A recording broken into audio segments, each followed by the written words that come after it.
thanks a lot for joining us today for this keynote speech. We're going to discuss today really how we decode the metaverse and the opportunities that lie within. I think it's a subject for me that brings as much excitement as it does confusion. It's a buzzword that's thrown around quite a lot by people that we speak to, and certainly been something that many of our clients are asking us, or new leads are coming in and wanting to talk about. It really is something that, unless you've been living under a rock, that you'd be fully aware of at least the term metaverse or the concept metaverse. And I think very high profile keynote speeches that we've seen from some big tech companies lately really reflect that. I think once we started to sort of decode what it is and start to understand what it is a little bit more, sometimes people are quite confused even more. So it's important for us to sort of understand this. But looking for a term, this was one that I came across that I think sums up the metaverse very nicely. We're looking at an interoperable world where multiple virtual worlds can connect together almost seamlessly. And we have certain elements of that right now. We've seen certain, opportunities in coming in, and we go back to what actually when the term came from is very, very interesting.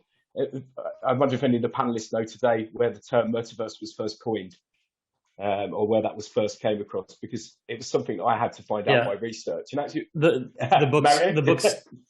Yeah, I mean, this is like anytime you Google like the metaverse, like I feel like the first sentence of every piece is the metaverse from the book Snow Crash, and that's what it's from. Yeah, absolutely. It's an interesting one, because I think where we are is, if we look at the view of the metaverse from that novel, it was a strange place where governments were essentially pushed aside and it was run by big corporations. So I was very interested to sort of go down that. But my first experience of something that resembled the metaverse was actually Neuromancer, which is the cyberpunk novel where people went into a place called the Matrix. I found that very, very interesting. And, obviously the Matrix has certain connotations now, as it's so stuck into the zeitgeist of our understanding as something quite scary, as a sort of mass hallucination where humans are mining energy for robots that have taken over. And so you can see where some of the misconceptions and fear might come from. So we've seen a lot with big businesses recently. Obviously, Facebook is so in for it that they've actually changed their name, as was mentioned earlier. We've seen some high-profile conversations from Samsung in their recent keynote speech. But just today, I was reading about HSBC actually buying into the sandbox to offer financial services. And of course, Walmart have been showing off some very impressive demos around what the shopping experience might look like in the metaverse. Grayscale, I believe, predicted that this is $1 trillion industry, and we're certainly seeing signs of that from the big players that are rushing towards it. I think, sorry, I've just lost some of my notes there, but I'm just going to go through. So let's think about the evolution of this, really. Early experiments in the 60s around creating and exploring digital worlds by a computer was actually an experiment in the 1960s. We then moved into the first ever maze walk, which was the first ever known virtual world. And then we move into the novelization, as I say, from the Snowcatcher and William Gibson. But actually, when we think about the internet, this is really where things kicked off. And we started to take into account, in 1991, we start to understand, when this connectivity that really led to areas of the early VR experiences actually just being toys. My first experience of VR was going into the Trocadero Centre in London, putting on a very heavy headset and exploring a virtual world that was very blocky and not great. It was nothing more than a toy. Another experiment that I had was with a Nintendo that gave me a glove that allowed me to operate in the world, but it was nothing more than a novelty because the technology wasn't there to catch up. My first experience of a metaverse type experience was going into Second Life. When I got there, I was very interested to understand, as I spoke to people in this realm, what their real worlds were. And actually, you could tell an accountant I was speaking to, who was covered in tribal tattoos and had a helicopter gunship tattoo parked outside of his condo. And actually, I remember reading about Lily Allen, the musician, was actually offered Bitcoin to perform, which she actually turned down. I'm sure she regrets that now. But where we started to understand is, I think about interactivity and how we communicate. And we're social animals after all. And I think when we think about, when I first had the experience of speaking to people online, I relied on message boards. I'd go into Yahoo Messages and I'd talk about music and I'd wait for a response. And sometimes that response would come within an hour, a bit like email. It wasn't as dynamic and fast as I wanted it to be. And so immediately when we start to get into the Facebook experience, we could interact in real time. We could get on chats, we could share memories, we could start to interact with each other a little bit more. I think when we're looking at the natives in this, when we start to look at the augmented reality experience that we've been speaking about, Google Maps, for example, was something that I didn't feel we could leave out, because that's our first experience of really dropping ourselves anywhere in the world just by typing in a postcode. I remember actually going to look at where I was going to go on holiday by dropping ourselves in. And so I think as an audience, we're ready to start experiencing this. It's interesting, when we're talking about Roblox, this is something that really took me by surprise. And I'm also very aware of the secondary industries that are cropping up inside it around level creation, etc. So, the time is right, I feel, for us to start to fully embrace, or consumers to fully embrace, the metaverse. So I'm looking for Matthew Ball as a VC that spent a lot of time working on this. We thought about the pillars that are available. So we have here that essentially we have, so when we think about science fiction sometimes becoming fact, we have Matthew Ball, who's a venture capitalist who studied the metaverse closely. And last year he wrote a series of articles about where things are headed in the next decade. He broke down the various technologies and protocols that need to come together to create the metaverse. And Ball categorizes the metaverse into 8 core features, which can be thought of as a stack. For us, it's clear that there will be a first big wave of innovation over the next 12 to 24 months. And one of the big breakthroughs will really be mixed reality. And much of the research that we're looking at tells us that. Again, pushing this forward is a convergence of technologies and social forces, obviously the onset of 5G, and there was also more intense virtual collaboration accelerated by our time with COVID-19, where we were forced into lockdown and forced online. Some of us are joking about, how much money's been spent in digital transformation, but actually it took a pandemic for people to start interacting with their colleagues online without actually coming into the office and working more flexibly. So when we're also thinking about the characteristics of the metaverse, we're really thinking about a few key pillars here. So first of all, we're thinking about persistence. So this will exist regardless of time and place. We're looking at synchronicity. So the participants in the metaverse will be able to interact with one another and the digital world in real time. And also we're thinking about availability. So everyone will be able to log on simultaneously and there'll be no cap on the number of participants. We see concerts actually happening within Fortnite, which is obviously a place where people normally are shooting each other, and they put in a non-battle royale area where a concert is performed for 12 million people. That's a sort of reach that no artist could ever get. I think biggest concert that I've ever read about was Iron Maiden in Brazil, and I think they played to 1 million people. But it doesn't get much bigger than that. As we say, the economy is absolutely vital, and so participants will be able to supply goods and services in exchange of value recognition for others, and that may start off or include the kind of value that video game players already have. So, we're looking at how currencies exist, and we were talking about this the other day about how online economies function like real economies. I was a World of Warcraft player, and in that time I had an economy where it was absolutely infiltrated by miners who were coming in, mining rare tools and putting them up for sale in the marketplace. And of course, our realm's economy crashed. We've also seen, as we know, testing around how people respond to viruses, where there was a virus set off in World of Warcraft and the characters behaved, or the online players behaved, in the same way as people would do in a real disaster. But the economy is absolutely vital, and I think we're used to being able to learn credits, we're able to use inland currencies, we're able to play to earn, and obviously that's a big focus for investment and where we're going at the moment.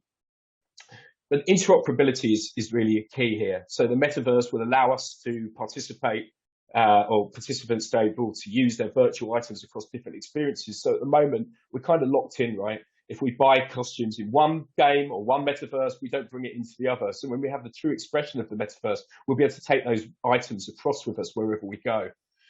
Say a vehicle you've unlocked somewhere in one game, then can be taken off and taken into another, or indeed a digital twin of your car actually is the one that you can use in the real game. We've been speaking to teams at the moment around NFTs that are making, customizable characters that can then be used across 4 or 5 different gaming applications. And so that's when it gets very, very exciting. Big question, is the time right? Well, absolutely. I think when I've been looking at, the opportunities and how we've got here, it's absolutely key to us to understand, what's happening and where it's going. And when we think about how we're getting here and what the biggest curve of adoption will be, when we start to look at this study by Zeitgeist in November 2021, it seems that gamers and content creators are set to benefit the most from the metaverse. 43% of those interviewed said that they felt that it would make gaming more popular, and so for content would improve, social gaming would improve, it would make gaming more accessible for new audiences, and it would provide more opportunities for independent gaming developers. And so the gaming audience, if I think of friends of mine that have children of a certain age, they tell me that they actually go and interact with each other online before they go and interact with each other offline. A child was telling me a few years ago when I was at his house that he was going to meet his friends to ride bikes in GTA. And I felt something quite sad about that, but I was also quite impressed by the innovation of it. His parents had given him a world where he was told that there was, danger, and he felt that he had a safe online environment. But I'm going to talk more about that in a minute, because I think there's a lot of responsibility around the ethics of what we're building here. Also, as consumers, as they started to study and understand this a bit more, even if people don't understand what the metaverse is, they still want to get involved somehow. If you look here, that we say that 37% of they're aware, but they don't know what it is. 33% said, I'm aware and I know what it is, and 30% are unaware. So we've really seen this sort of mass adoption from consumers. But interestingly, when we looked at the information around people who are saying that they hadn't heard of it, they also wanted to participate in it. And potentially, I think we've seen some of this from our interactions during COVID-19. As we touched on before with that, I think what we do is that, when we suddenly had people interacting and needing to participate in Zoom, we have this place where, I hadn't been able to get my parents to use Zoom forever. But only when we were locked down, not able to see them, suddenly they were pushed into transforming. And somebody said to me very recently that, when we were talking about opportunities in the metaverse, if you haven't got access to the metaverse, it's like not having access to a car. You're going to get by, but things are going to be a little bit more different. They're going to be a little bit slower to access. And so during COVID-19, we saw people do watch parties to enjoy films together. We saw online communities become the go-to place, and people, actually looking for new business opportunities, new ways to make money. And they were forced into that situation, and many of them stuck. There's a lot of talk around crypto and adoption and how much COVID-19 did for that. And I think there's some truth to that. I've spoken to many people who during lockdown changed their lives quite significantly. And in fact, when we're talking about virtual land, some gentlemen who had been furloughed decided to start buying it and are now very wealthy as a result of the new frontier that they were buying and trading in. So let's get to the business thesis here, because I think that's absolutely vital to what we're talking about. It's coming, and it's going to potentially change how we work and shop and interact forever. And as I mentioned earlier, metaverse potentially more disruptive than the evolution of the smartphone. So let's talk about 4 areas that we think are going to be transformed by the metaverse as it evolves.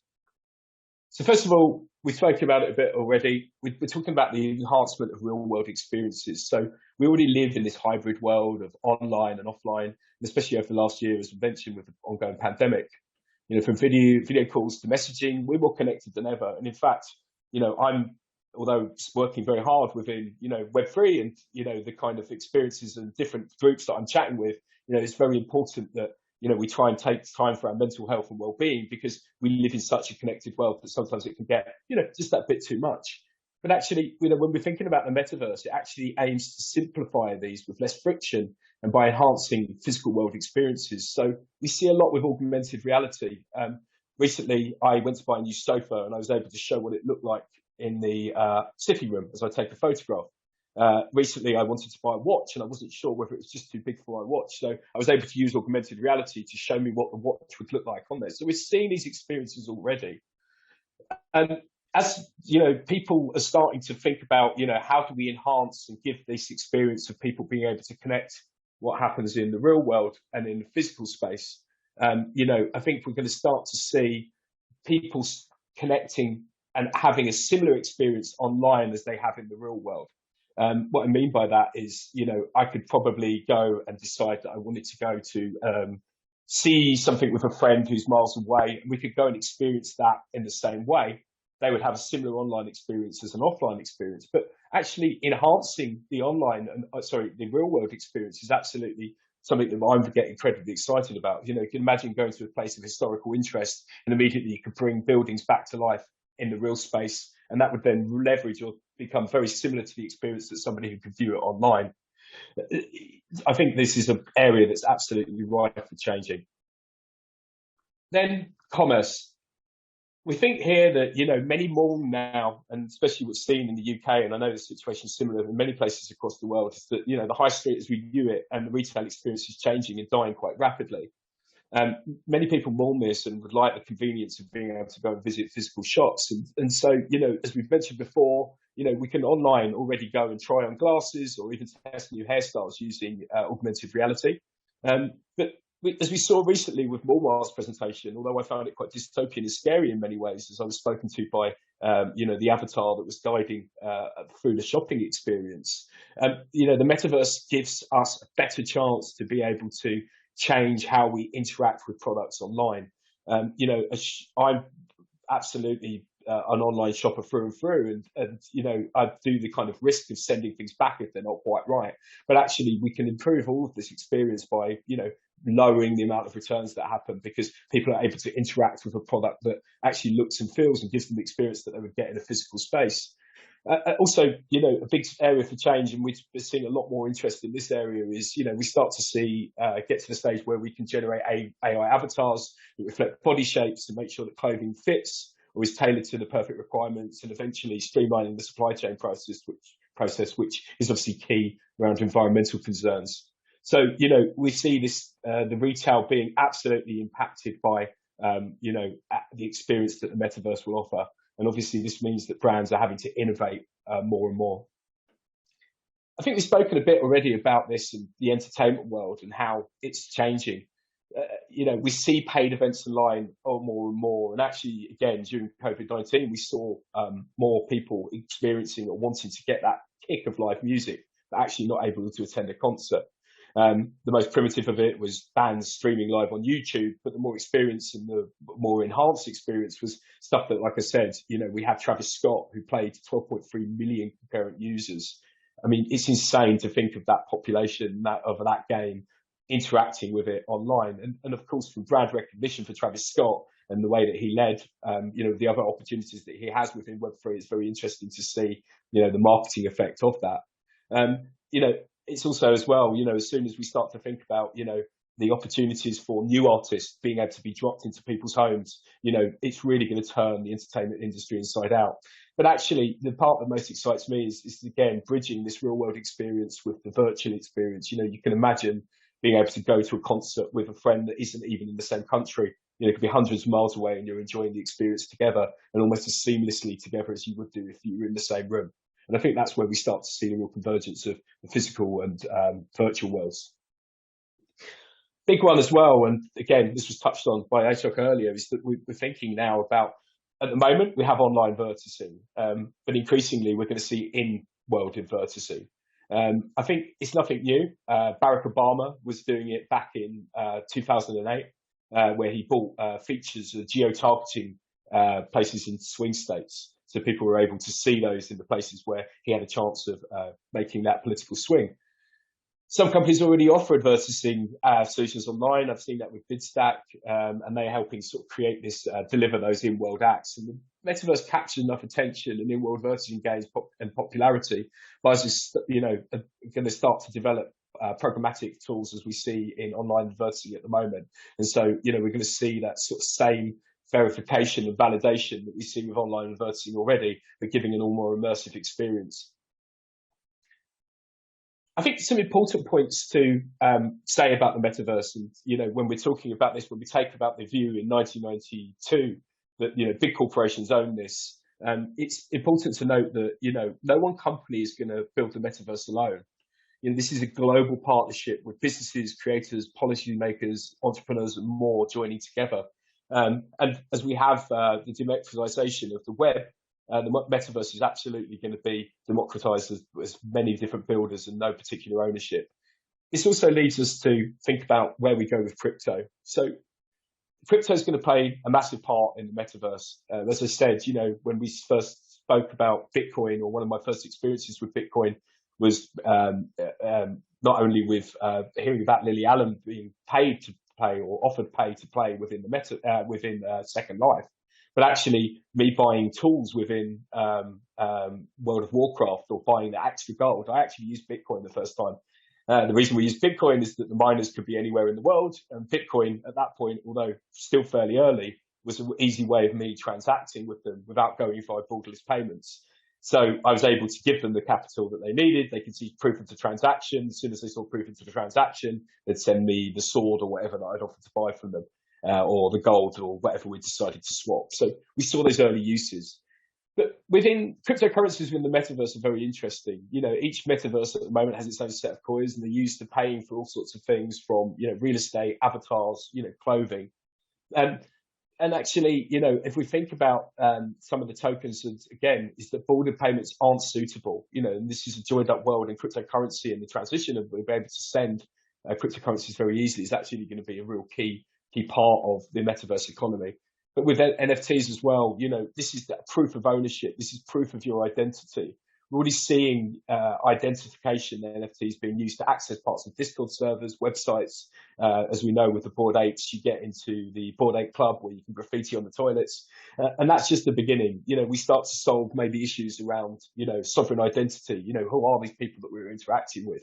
Can the NFT be proof of that ownership? And that's a very important consideration as we move online and we don't actually know who we're communicating with. So the NFT becomes that proof of ownership and identity. In the same way that we flex now our PFPs to show which club we belong to, flexing your NFTs to prove who you actually are could become a big part of the sovereign identity issue that we face. Again, we're very used to, this play to earn model, within games, and the real world currencies, or the currencies that we're earning online, being able to transfer. So we're seeing more and more of being able to real, assets that aren't in-game assets via gaming. Play to earn is a massive interest to lots of investors at the moment, and everyone seems to be another buzzword. But, having this interoperability of currency between the metaverses is absolutely key, that currency can be used wherever you go, and you're not just in that walled garden of the environment that you're using. Okay, so this leads us to responsibilities. With great power comes great responsibility, as you say. And as we move and we move into this brave new world, the ethics and responsibility can't actually be underestimated in any way. Given the current tensions between big tech and governments around the world, we really are seeing, within regard to what we're seeing, we worry about online harms, and we really need to think about which sort of metaverse that we're going to create and make sure that it's regulated in the correct way to keep users safe. As we move as well, we need to be thinking about, access. We talk about the democratization of the web via Web3, and access to that's vital. So how does somebody with visual impairment interact in the metaverse? AI is going to play a massive role around that. We need to think about how somebody with disabilities is able to experience it in the same way as somebody who doesn't have disabilities. And so when we're leveling off and giving, democratizing the web, we need to think about the democracy of access too. Ethics are a massive issue, I think, because when users interact with their avatars, we have situations where altercation occurs that could actually lead to breaking the law. And if that took place between people in the real world, we'd see it as a criminal activity, and it would come down with what's involved with that in the real world. So imagine, for example, we have a situation where there was a fight or an assault. Are we able to apply those criminal laws of assault and battery into the situation? How can we help the avatar become responsible for their actions? It's really complicated, isn't it? To think about how we can attribute legal persona into an avatar and giving them the rights and duties within a legal system, allowing them to be sued. When are we going to start to see those first cases of suing or responses to the equivalent of a Me Too within the metaverse? Another legal implication and a big concern is data. We're going to be using and sharing more and more data as we move into the metaverse, and this is going to start to expose categories that we, for processing that we haven't considered before. As the games start to learn, or the metaverse starts to learn about facial expressions, gestures, and other types of reaction, this is going to be really, really key. And so there's issues around the definitions of IP when we look at ownership, protection, piracy, and patents. a few of the challenges. This is the real challenges that we're going to face as we move into this brave new world.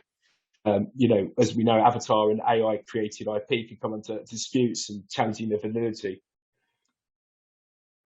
Also, content owners need to understand the boundaries, and this is something that isn't being considered probably by. So, and then we start to think about, metaverse forensics as well. That's going to be a massive part of what we're doing in the future.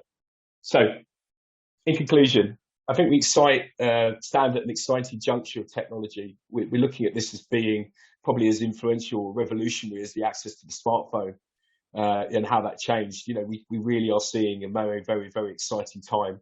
And we've certainly, from a sales point of view, the conversations that are happening from new leads, everyone's very excited about this and where they can take and change the verticals that they're working in. So I, for one, am very excited to ride this wave and be a part of hopefully joining ahead of the curve. Thank you.